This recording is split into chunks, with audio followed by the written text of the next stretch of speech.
नमस्कार. प्रकरण 8 अर्थव्यवस्था आणि व्यवसायाच्या या शेवटच्या म्हणजे 10व्या भागात आपल्या सगळ्यांचं स्वागत आहे. मागच्या भागांमध्ये आपण भारत आणि ब्राझीलच्या अर्थव्यवस्थेची बरीच माहिती घेतली, पण आज आपण एक खूप महत्त्वाचा टप्पा गाठणार आहोत. आज आपण आलेख म्हणजे ग्राफ्स कसे वाचायचे आणि त्यातून खरा अर्थ कसा काढायचा हे शिकणार आहोत. चला या मास्टर क्लासची सुरुवात करूया. तर आजच्या सत्रात आपण काय बघणार आहोत. सगळ्यात आधी आपण आलेखांमध्ये प्रभुत्व मिळवणार आहोत. मग पाय चार्टमधील एक गमतीशीर विरोधाभास समजून घेऊ.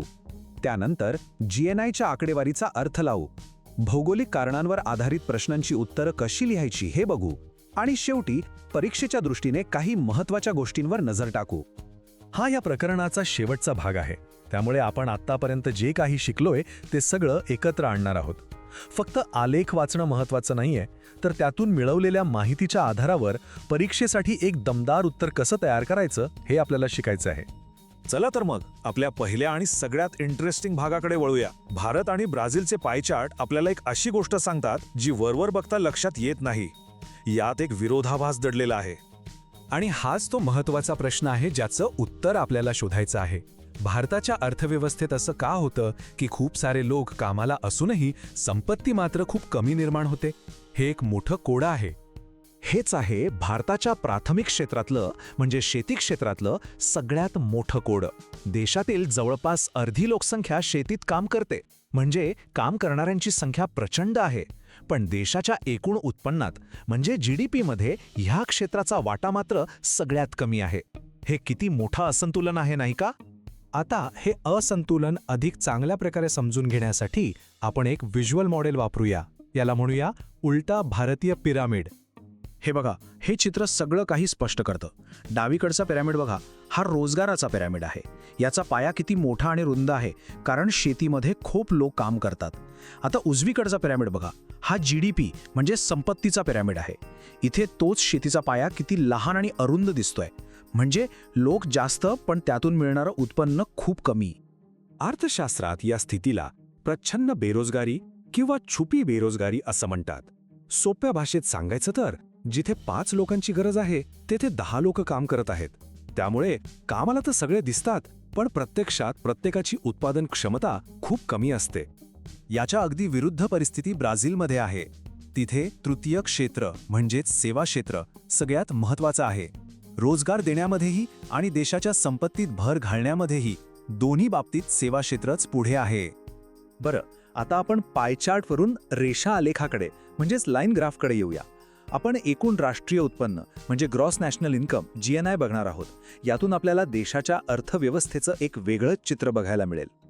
या आलेखात साहजिकच अमेरिका खूप पुढे आहे, पण भारत आणि ब्राझील यांच्यात एक आश्चर्यकारक गोष्ट दिसतेय. ती म्हणजे भारताचं एकूण राष्ट्रीय उत्पन्न ब्राझीलपेक्षा जास्त आहे. हो, बरोबर ऐकलत. आता यामुळे एक अगदी साहजिक आणि महत्त्वाचा प्रश्न मनात येतो. जर भारताचं एकूण उत्पन्न ब्राझीलपेक्षा जास्त आहे, तर मग भारताचं दरडोई उत्पन्न म्हणजे प्रत्येक व्यक्तीचं सरासरी उत्पन्न इतकं कमी का आहे? याचं उत्तर एका शब्दात आहे, लोकसंख्या. भारताचं जे काही राष्ट्रीय उत्पन्न आहे ते तब्बल 121 कोटी लोकांमध्ये विभागलं जातं. या उलट ब्राझीलचं उत्पन्न फक्त 19 कोटी लोकांमध्ये विभागलं जातं. त्यामुळेच एकूण उत्पन्न जास्त असूनही ते विभागल्यावर प्रत्येक भारतीयाच्या वाट्याला येणारी रक्कम कमी होते. ठीक आहे, तर आतापर्यंत आपण बरीच आकडेवारी आणि संकल्पना समजून घेतल्या. आता या ज्ञानाचा वापर करून परीक्षेतील प्रश्नांची अचूक आणि परिपूर्ण उत्तरं कशी लिहायची ते बघूया. चला, भौगोलिक कारणांवर आधारित पहिला प्रश्न घेऊया. प्रश्न आहे, भारताच्या तुलनेत ब्राझीलमध्ये दरडोई जमिनीची उपलब्धता जास्त का आहे? या प्रश्नाचं उत्तर 3 सोप्या पायऱ्यांमध्ये लिहायचं. पहिली पायरी, दोन्ही देशांच्या क्षेत्रफळांची तुलना करा. ब्राझील जगातला 5वा मोठा देश आहे, तर भारत 7वा, म्हणजे ब्राझीलकडे जमीन जास्त आहे. दुसरी पायरी, लोकसंख्येची तुलना. ब्राझीलची लोकसंख्या फक्त 19 कोटी आहे, तर भारताची 121 कोटी, म्हणजे ब्राझीलमध्ये लोक खूप कमी आहेत. आणि तिसरी पायरी, निष्कर्ष. साहजिकच आहे, जिथे जमीन जास्त आणि लोकसंख्या कमी तिथे दरडोई जमिनीची उपलब्धता जास्त असणार.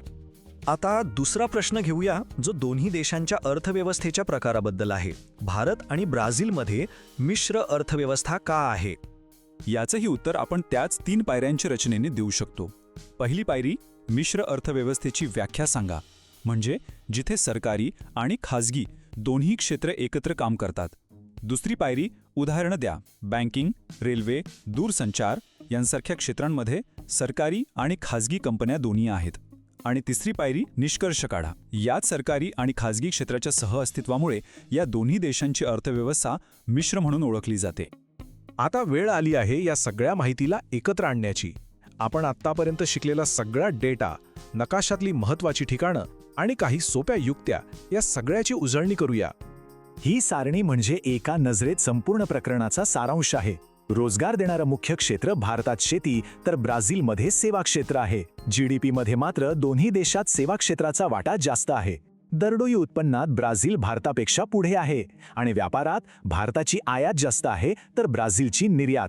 हे 4-5 मुद्दे लक्षात ठेवले की उत्तर लिहिणं खूप सोपं होतं. भारतासमोरचं मुख्य आर्थिक आव्हान लक्षात ठेवायला एक सोपं वाक्य आहे: जास्त शेतकरी कमी पैसा. हे वाक्य लक्षात ठेवलं की तो पिरामिडचा विरोधाभास लगेच आठवेल. परीक्षेतील नकाशासाठी भारतातली ही ठिकाणं खूप महत्त्वाची आहेत.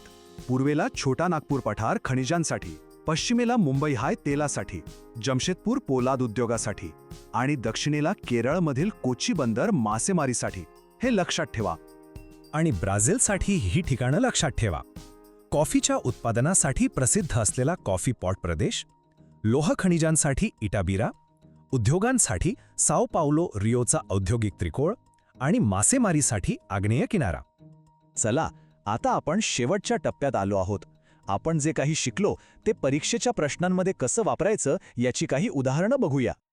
हा एक हमखास विचारला जाणारा प्रश्न आहे. भारत आणि ब्राझीलच्या अर्थव्यवस्थांची तुलना करा. 3 गुणांसाठी हा प्रश्न येऊ शकतो. तर याचं उत्तर कसं लिहायचं? याचं उत्तर लिहिताना सगळ्यात आधी दोन्ही देशांमधले साम्य सांगा. दोन्ही देश विकसनशील आहेत, मिश्र अर्थव्यवस्था आहे आणि ब्रिक्सचे सदस्य आहेत. त्यानंतर त्यांच्यातला मुख्य फरक सांगा. ब्राझील सेवा आधारित आहे तर भारतात अजूनही रोजगार शेतीवर अवलंबून आहे. आणि शेवटी भारताची दिशा स्पष्ट करा. जरी रोजगार शेतीवर अवलंबून असला तरी भारताचं सेवा क्षेत्र आता खूप वेगाने वाढत आहे. आणि याच प्रश्नासोबत आपलं हे सत्र आणि हे प्रकरण इथे संपत आहे. पण जाता जाता एक विचार नक्की करा. आपण जो काही डेटा पाहिला त्यावरून आपल्याला काय वाटतं, पुढच्या 50 वर्षांसाठी कोणत्या देशाचं आर्थिक मॉडेल जास्त टिकाऊ ठरेल, भारताचं की ब्राझीलचं? आणि का? विचार करायला लावणारा प्रश्न आहे.